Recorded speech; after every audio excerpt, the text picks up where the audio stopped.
हमें अपने साथ ले जाएगा, लेकिन हमें पूरा पढ़ाई पढ़कर बाबा के साथ जाएंगे। आज की महावाक्य का सार है, मीठे बच्चे तुम अभी पुजारी से पूज्य बन रही हो। पूज्य बाप आए हैं तुम्हें आप समान पूज्य बनाने।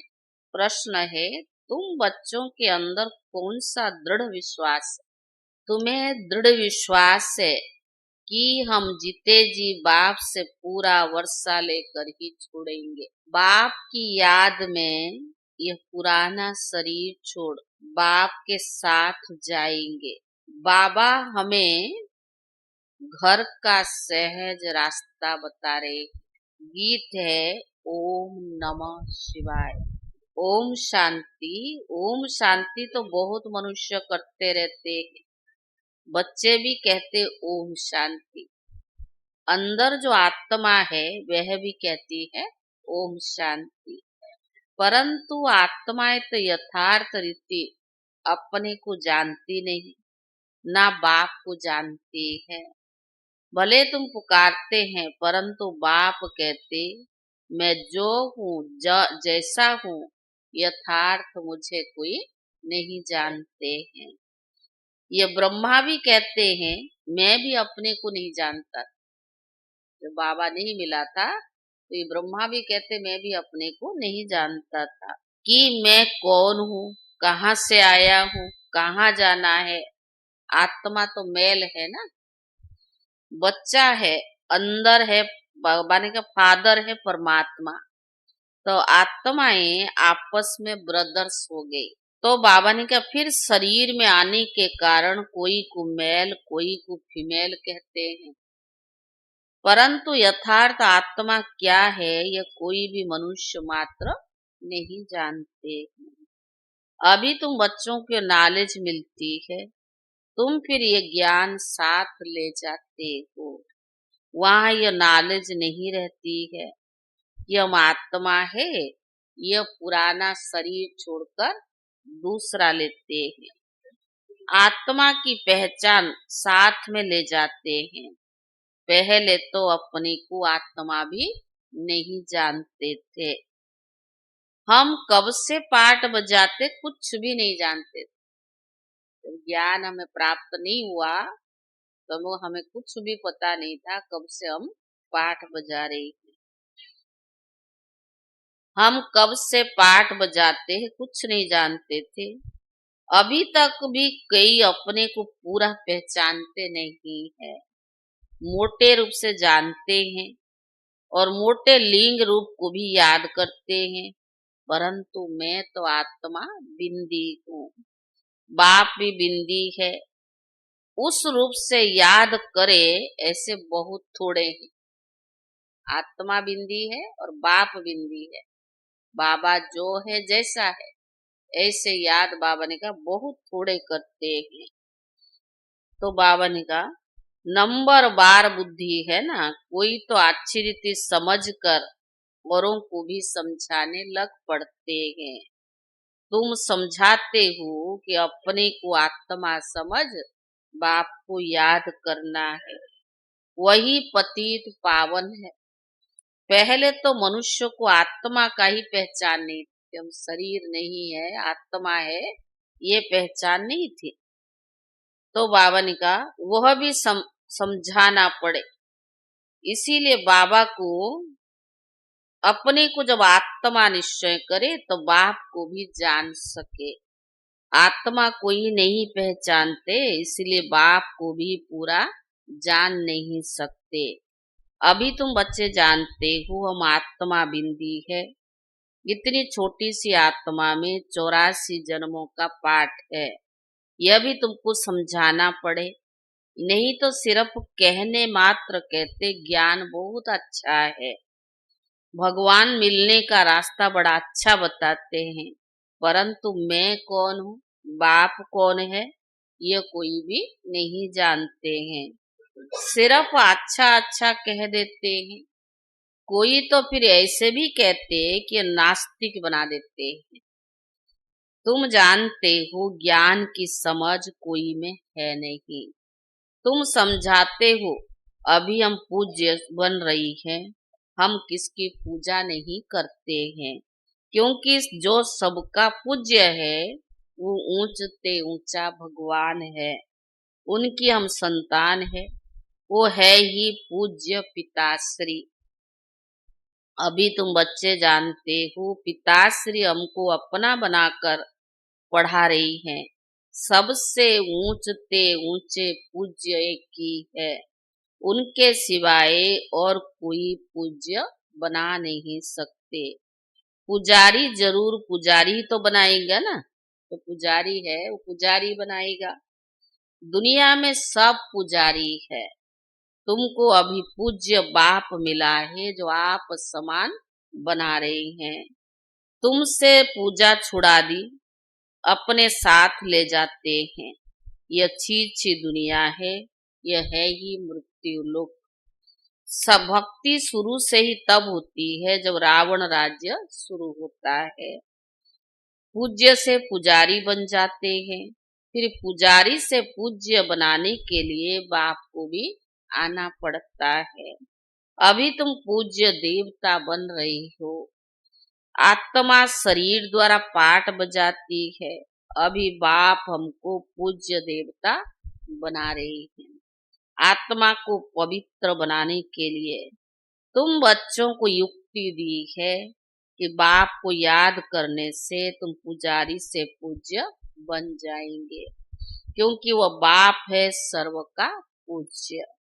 जो आधा कल्प पुजारी बनते हैं, यह भी आधा कल्प पूज्य बनते हैं। यह भी ड्रामा में पार्ट है ना। ड्रामा के आदि मध्य अंत को कोई भी नहीं जानते हैं। अभी बाप द्वारा तुम बच्चे जानते हो, दूसरों को भी समझाते हो। पहली पहली मुख्य बात यही समझानी है कि अपने को आत्मा बिंदी समझो। आत्मा का बाप निराकार है, वह नॉलेजफुली आकर पढ़ाते हैं। सृष्टि के आदि मध्य अंत का राज भी समझाते हैं। बाप आते सिर्फ एक बार, बाबा कल्प में सिर्फ एक ही बार आता है। तो बाबा ने कहा उनको जानना भी एक बार होता है। आते भी एक ही बार संगम पर, पुरानी दुनिया को आकर पावन बनाते हैं। अभी बाप ड्रामा प्लान अनुसार आए हुए हैं। कोई नई बात नहीं है, कल्प कल्प ऐसे ही आता हूँ। एक सेकंड भी आगे पीछे नहीं हो सकता है। तुम बच्चों के दिल में जचता है कि बराबर बाबा हम आत्माओं को अब सच्चा ज्ञान दे रही है। फिर कल्प के बाद बाप को आना ही पड़ेगा। बाप द्वारा जो समय जाना है, बाप द्वारा जो इस समय बाप को जाना है, वो भी फिर कल्प के बाद ऐसे ही जानेंगे। जैसे 5000 बाद बाप को पहचाना है, कल्प के बाद फिर ऐसे ही जानेंगे।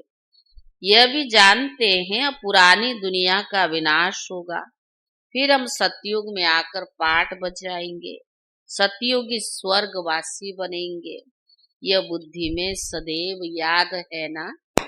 याद रहने से खुशी रहती कि हर कल्प हम ही सतयुग में आते, हम ही पाठ बजाते, याद रहने से खुशी रहती है।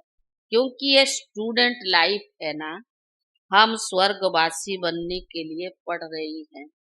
यह खुशी स्थायी रहनी चाहिए।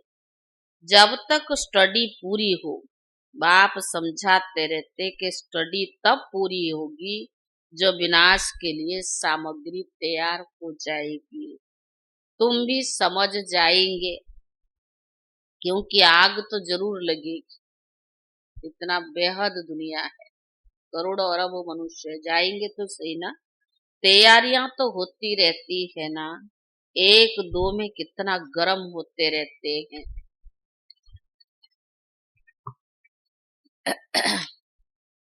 चारों तरफ भिन्न भिन्न प्रकार की सेनाएं हैं। कहाँ लड़ाई लग रही, कहाँ आग लग रही है, कहाँ युद्ध छिड़ रहा है, तो चारों तरफ सेनाएं तैयार है। सब लड़ने के लिए तैयार होते रहते हैं। कोई ना कोई अटक ऐसी डालते हैं जो जरूर लड़ाई लगे। कलप पहले माफी की विनाश तो होना ही है, तुम बच्चे देखेंगे। आगे भी बच्चों ने देखा, एक चिंगारी से कितनी लड़ाई लगी थी। एक दो को डराते रहते हैं कि ऐसा करो, नहीं तो ये बाम्स हाथ में उठाने पड़ेंगे। मौत तो सामने आ जाता है, फिर बनाने के बिगर सिवाय रह नहीं सकते।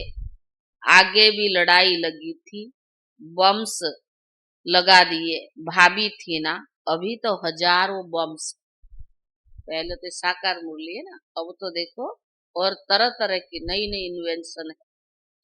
तुम बच्चों को यह जरूर समझाना है कि अभी भगवान आया, यानी बाप आया हुआ है सबको वापस ले जाने के लिए। सब पुकार रही है, पतित पावन आओ, इस छी दुनिया से हम सबको पावन दुनिया में ले चलो। तुम बच्चे जानते हो पावन दुनिया दो है। कौन सी दो है? सतयुग, पावन दुनिया दो। बाबा जो रहता है वो भी तो पावन है ना। तो बाबा ने कहा मुक्ति और जीवन मुक्ति। मुक्ति में जाएंगे, परम धाम तो जाएंगे ना, फिर जीवन मुक्ति में आएंगे। सबकी आत्माएं पवित्र बन मुक्ति धाम में चली जाएगी। यह दुख धाम विनाश हो जाएगा, जिसको मृत्यु लोक कहा जाता है। पहले अमर लोक था, फिर चक्कर लगाए, अब मृत्यु लोक में आए हो। फिर अमर लोक की स्थापना होती है, वहां कभी अकाल मृत्यु होती नहीं, इसीलिए उनको अमर लोक कहा जाता है। शास्त्र में भले अक्षर है, परंतु यथार्थ रीति कोई समझते ही नहीं है। यह भी तुम बच्चे जानते हो कि अब बाबा आया हुआ है, मृत्यु लोक का विनाश जरूर होना है, यह 100% सर्टन है। बाबा समझा रही है कि बच्चे आत्मा को, अपनी आत्मा को योग बल से पवित्र बनाओ। आत्मा पतित है, तमो प्रधान है, और उसको योग बल से ही पावन बनाओ। मुझे याद करो तो विकर्म विनाश हो जाएंगे, परंतु यह भी बच्चे याद नहीं कर सकते। बाबा तो समझा रहा है, और जितना याद करना चाहिए उतना बच्चे कर नहीं सकते। बाप से वर्षा अथवा राजाई लेने में मेहनत तो चाहिए ना, जितना हो सके याद में रहना है, अपने को देखना है मैं कितना समय याद में रहती हूँ और कितना समय कितनों को याद दिलाती। Question mark. अपने को देखना, मैं खुद कितना समय याद में रहती हूँ और कितनों को बाप की याद दिलाती हूँ। मनमना भाव, इनको मंत्र भी नहीं कहा जाए, ये तो बाप की याद। मन को बाबा में लगाओ, ये क्या है? बाप की याद है। अब देह अभिमान को छोड़ना है। तुम आत्मा हो, यह तुम्हारा रथ है, इससे तुम कितना काम करते हो, शरीर द्वारा कितना काम करते हो। सतयुग में तो तुम देवी देवता बन कैसे राज्य करते हो, फिर ये बाबा ने का अनुभव को पाएंगे।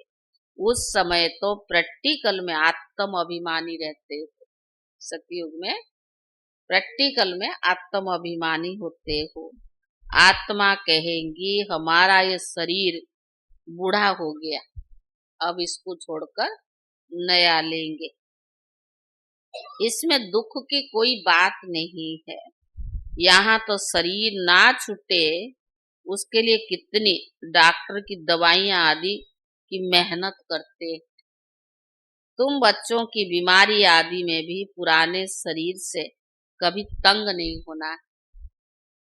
तो शरीर संगम युग पर अमूल्य है, क्योंकि इसके द्वारा ही पुरुषार्थ करके सतियों की ऊंच प्रारब्ध को प्राप्त करते हैं।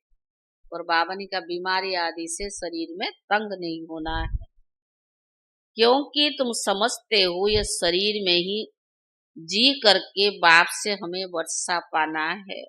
शिव बाबा की याद से ही तो पवित्र बनकर जाएंगे ना। इसी में ही मेहनत, सारी मेहनत किसमें है? याद में है। परंतु पहले तो आत्मा को जानना पड़े। मुख्य तुम्हारी है ही याद की यात्रा।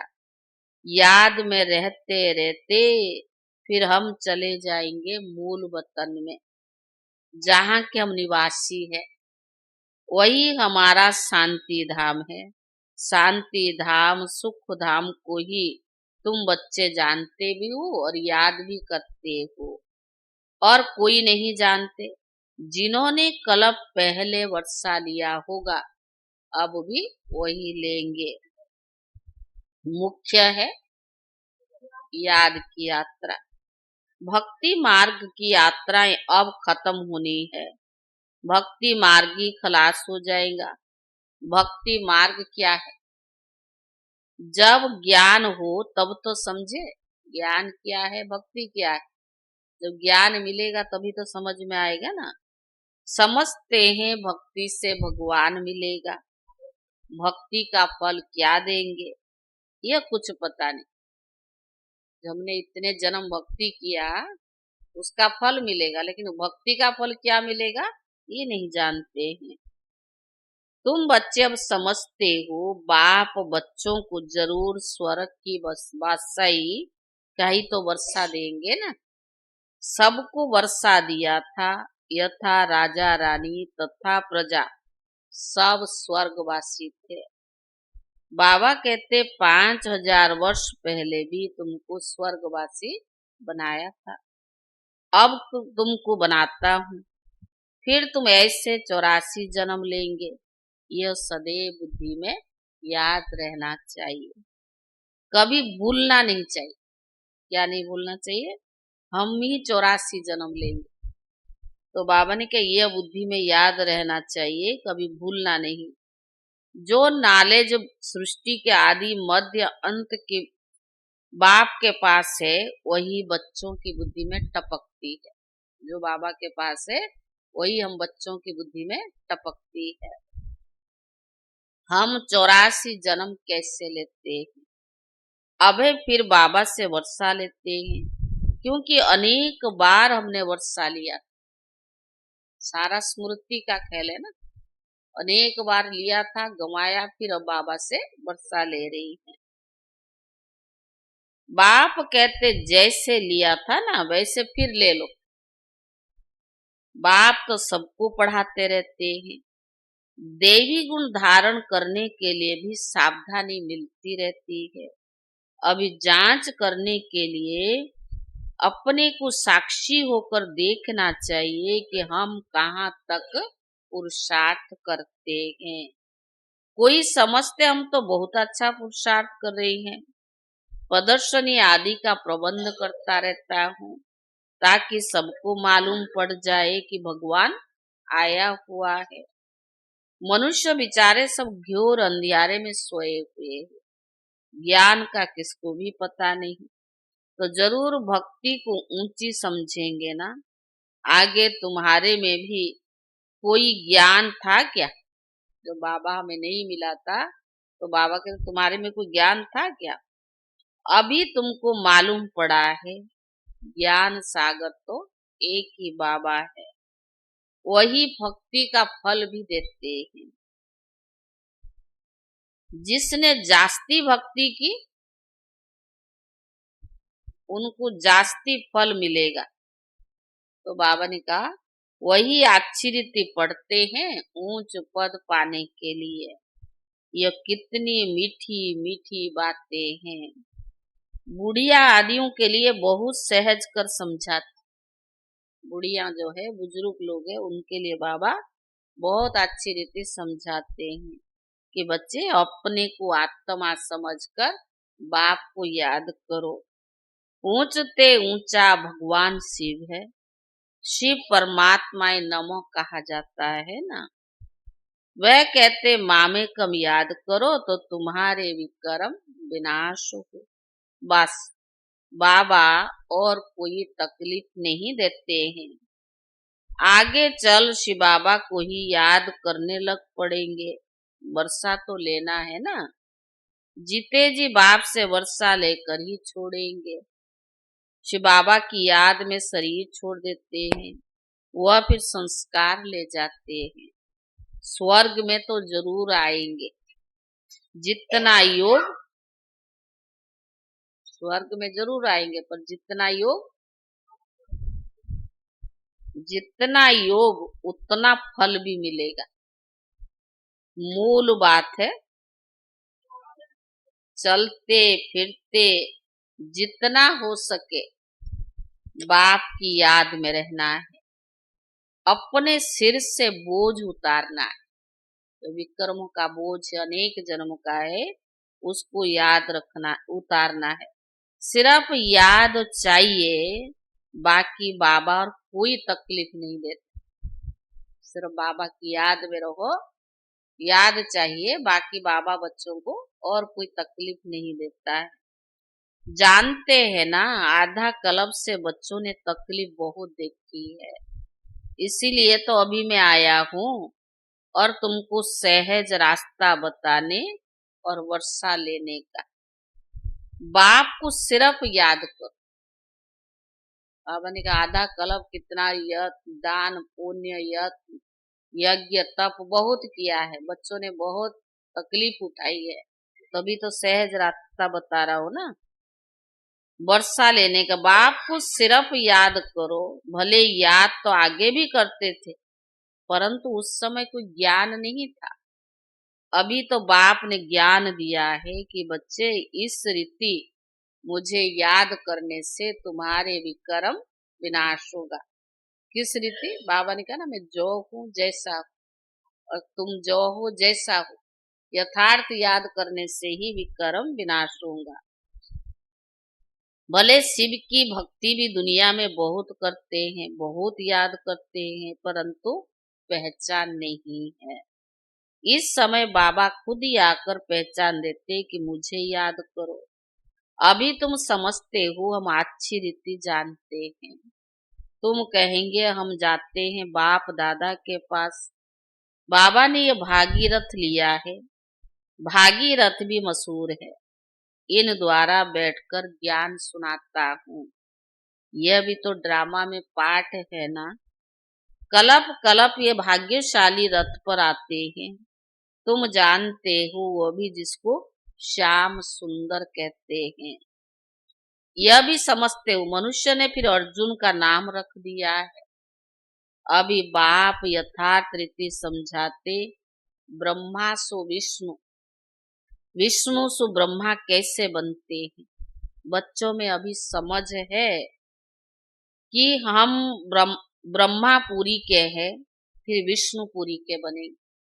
अभी ब्रह्मा मुख वंशावली ब्राह्मण है, तो अभी कहाँ के? ब्रह्मापुरी के, फिर विष्णुपुरी के बनेंगे। विष्णुपुरी में ब्रह्मापुरी से आने में कितना टाइम लगता? हाँ रितिका, विष्णुपुरी से ब्रह्मापुरी में आने में कितना समय लगता?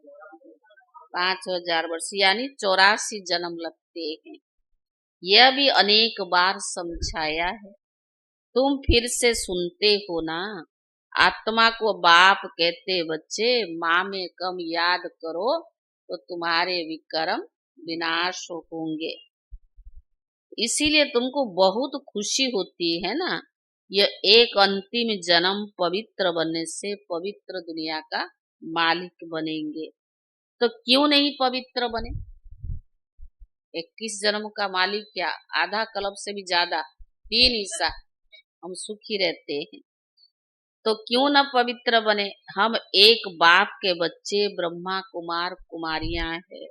फिर हम जिस्मानी वृत्ति बदलने में टाइम क्यों लगता है? बाबा को आश्चर्य लगता है, भाई जिस्मानी वृत्ति, देहधारियों की वृत्ति बदलने में टाइम क्यों लगता है? धीरे धीरे पिछाड़ी में कर्मातीत अवस्था तो होना ही है। हम इस समय किसकी कर्मातीत अवस्था होना असंभव है। फिर तो स्वर्ग का द्वार खोलना पड़े ना, परमधाम भी गेट खुलेगा, पर बाबा ने कहा समय अनुसार होगा। कर्मातीत अवस्था हो जाए फिर तो ये शरीर भी ना रहे, इसको भी छोड़ना पड़े। लड़ाई लग जाए, एक बाप की याद रहे, इसी में ही सारी मेहनत। एक बाप की याद रहे, इसी में ही सारी मेहनत है। अच्छा मीठे मीठे सिखिले दे बच्चों प्रति मात पिता बाप दादा का याद प्यार और गुड मॉर्निंग। रूहानी बाप की रूहानी बच्चों को नमस्ते। रूहानी बच्चों की तरफ से रूहानी बाप दादा को याद प्यार और नमस्ते नमस्ते। शुक्रिया बाबा, शुक्रिया। धारणा के लिए मुख्य सार। पहला, साक्षी होकर अपने को देखना है कि हम कहाँ तक पुरुषार्थ करते हैं, चलते फिरते कर्म करते कितना समय बाप की याद में रहते हैं। दूसरा, इस शरीर से कभी तंग नहीं होना है, इस शरीर में ही जी करके बाप से वर्षा लेना है। स्वर्गवासी बनने के लिए इस लाइफ में पूरी स्टडी करनी है। वरदान, त्रिकालदर्शी और साक्षी दृष्टा बन हर कर्म करते बंधन मुक्त स्थिति का अनुभव द्वारा दृष्टांत रूप भव।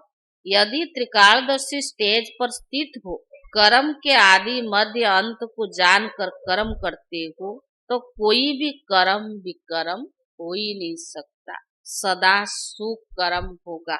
ऐसे ही साक्षी दृष्टा बन कर्म करने से कोई भी कर्म के बंधन में कर्म बंधनी आत्मा नहीं बनेंगे। कर्म का फल श्रेष्ठ होने के कारण कर्म संबंध में आएंगे, बंधन में नहीं। कर्म करते न्यारे और प्यारे रहेंगे, अनेक आत्माओं के सामने दृष्टांत रूप अर्थात एग्जाम्पल बन जाएंगे। स्लोगन, जो मन से सदा संतुष्ट है वही डबल लाइट है। आज के अव्यक्त इशारे, आत्मिक स्थिति में रहने का अभ्यास करो और अंतर्मुखी बनो। कोई भी समय समर्थ संकल्प आत्मिक शक्ति अर्थात एनर्जी जमा करता है, समय भी सफल करता है। व्यर्थ संकल्प एनर्जी और समय को व्यर्थ गमाता है। इसीलिए व्यर्थ संकल्प की रचना बंद करो। ये रचना ही आत्मा रचता को परेशान करने वाली है। इसीलिए सदा इसी शान में रहो कि मैं आत्मा मास्टर सर्वशक्तिवान हूँ, तो कभी परेशान नहीं होंगे और अनेकों की परेशानी को मिटाने वाले बन जाएंगे। आज है 7 जून। आज की मम्मा की विशेषता है साक्षी व उपरामता के गुण में सदा समेटने की शक्ति से संपन्न। मम्मा ने सदा साक्षी दृष्टा बनकर स्वयं के और अन्य आत्माओं के पाठ को देखा। सब कुछ देखते हुए भी सदा उपराम रही। इससे उनमें समेटने की शक्ति और ही आती गई। कभी भी किसके भी हिसाब किताब का पाठ देखकर क्यों क्या कैसे की प्रश्न में उलझी नहीं, उनका विस्तार ना किया, व्यर्थ व नेगेटिव संकल्प को भी समेट लिया। इससे सदा वो हर्षित मुख रही, कभी भी चेहरे पर गम की लहर नहीं आई। ओम शांति।